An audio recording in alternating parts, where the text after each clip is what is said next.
Hello ESL 90 students, this is your midweek for March 30th video, and I just wanted to go over a few things with you for this week and next week. For the rest of chapter 12, I'll just mention again reducing the adverb clauses. You have to make sure when you do that the subjects are the same. There's a good practice on page 349. Now, if you reduce and the subjects are not the same, you can get some very strange sentences, like dogs going to work every morning, or you have frogs driving a car. So you want to make sure that your subjects are the same when you do that. Chapter 13 is your optional chapter. I'm putting that up for you next week. I don't have a quiz for you. I don't have homework that you have to send me, but I would like to go over it a little bit with you, and then I'll make another video for you midweek, and we'll talk a little bit more about it. 13 is conditions. If, even if, and there are other ways to say conditions. But in English, we have a few ways to say the conditions. So something can be true as a habit, a fact. So you'll be saying present tense, present tense. It's called present real. So you say, if I run fast, my heart beats really quickly. Or if I take a fish out of water, it dies. Bad example, I know. But you'll use present tense, condition, and the result. You can also have a future possible condition. So if it rains tomorrow, I will take my umbrella. If it rains tomorrow, the first part will be present tense, the condition.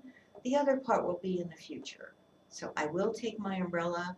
I'm going to take my umbrella. Some kind of future meaning there. Then you can also have another kind of condition that's called the present or future unreal. In many languages, you have a special verb to show this. When something's not true, you're imagining it. It's called hypothetical. In English, we don't, so it looks really strange.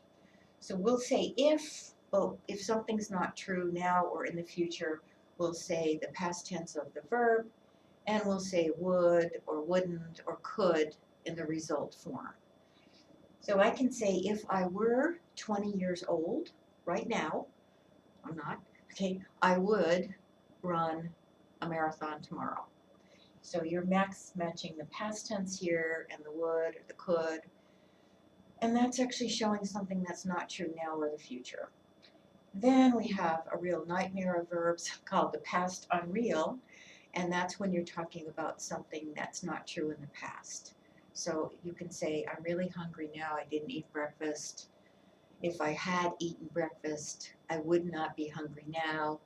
Or so the past unreal is a lot of verbs. If this one uses a past tense, remember how we say more past? It's called past perfect. We'll be talking about that a little bit later in the video. The last thing I wanted to mention today is wish and hope.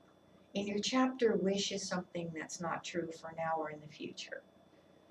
So let's say you say, I wish I had more time. I'm always so busy. You don't have time. You're busy. Or I wish I had eaten breakfast. Remember that? I didn't eat breakfast. So this one is talking about something that's not true now or the future or the past. In the hope, this one is where it's possible. So for a birthday, you could say, I hope you have a nice birthday. If you're sick, I hope you get better soon. So we'll be going over these in chapter 13. I'll make another video for you. And have a good day. Stay safe. I'll talk to you soon. Bye.